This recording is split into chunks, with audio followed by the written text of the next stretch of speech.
Hello and welcome. In this video, I just want to share with you some results that I've been getting from my Facebook group and leveraging that group, how I built my mailing list.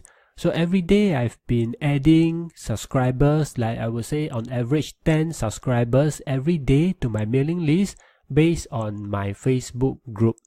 And I would say that not all members who join my Facebook group subscribe to my mailing list, but I would say about a good 50 to 70% of people who join my Facebook group also subscribe to my mailing list.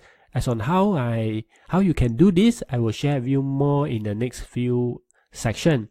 For this video, I just want to share with you that this is potentially a lot of good and relevant leads to your affiliate marketing, because those people who join your group, in this case my group, they are interested to learn more about a topic.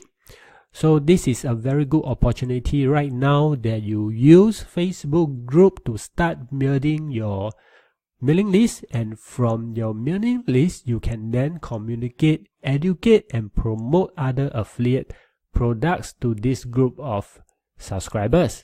Okay, so I look forward to teach you how you can get started using Facebook group in the next section of this course. I'll see you then. Thank you.